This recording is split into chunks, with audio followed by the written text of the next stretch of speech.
We were going in as massive underdogs. But the one thing we were very good at is we were very good defensively, and we were very good at set plays, and we knew on those levels we could match Liverpool. Fortunately, about 28th minute we got a free kick. Dennis Wise comes up, who was one of the, proved at Chelsea later on in his career that he's a fantastic set piece taker. I went into a position that was slightly ahead of where I should have been, got a touch on, looked around, it's gone in the far corner, looked around to check with the linesman that it wasn't going to be disallowed for any reason, as goals from free kicks tend to be. And then I remember Dennis Wise jumping straight on front of me. So every picture I've got of me celebrating the goal has got Dennis Wise's back covering my face. And that's my Noddy Holder moment, if you want. Brought out every year to talk about the FA Cup. I was latterly fortunate enough to be a manager of Wycombe when they got to the semi-finals. So the FA Cup's played a massive part in my career, if you want.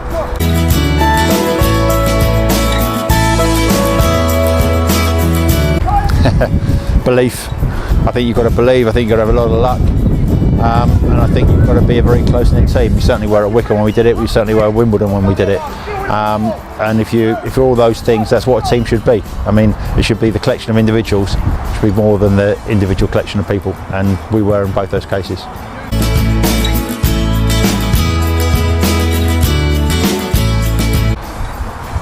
It was difficult to start with. You have your players for about 2 weeks, and during that time it's full on for the week coming into the game, full on for the 2 weeks you're with them, and then there's a little bit of 3 or 4 days after where there's the downside before they go back to Premier League, and that's the big story. So once you get used to that, it's a fantastic job. Really enjoyed it, had a really great time in Northern Ireland. As I say, took 97 positions up in the FIFA rankings, which was unprecedented. And it's nice to see now they've gone to the next stage, which is actually qualify again for major championships, and looking good in their World Cup group. I mean, they'll probably have to do a playoff game with that, but future looks bright over there.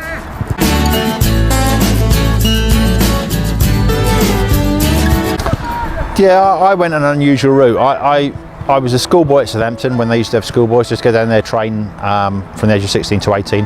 Just go down there and train regularly, and then when I got to 16, I was staying on to do my A-levels, and Southampton said, well, if you're going to do your A-levels, then you perhaps get a club closer to your home. So they released me. I then immediately went to Reading. Maurice Evans was manager then.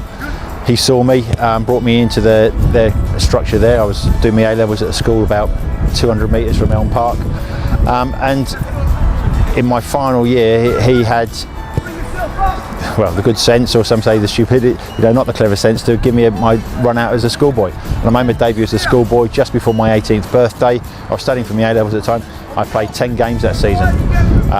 Did my A-levels and finished school on the Friday, finished my last exam on the Friday, started on the Monday at Reading Football Club and played there for 7 years.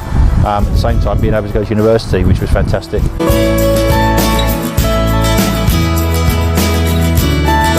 Now renowned as a star of stage and screen. At Wimbledon at the time, he was an unknown outside of Wimbledon player really, and we were playing Newcastle in the FA Cup, and I got called up on the Friday.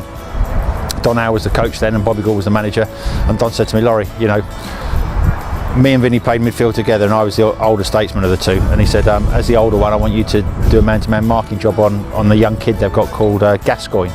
He's only 18 years old, but he's going to be, of course, me at the time, I was about 28, I thinking the last thing I need to do is chase an 18-year-old kid around the pitch all day. I thought I'd be clever here. I said, Don, you know what, I'm not sure that's really, I could do that greatly. I tell you who would do fantastic at it, it'd be Vinnie, my midfield partner.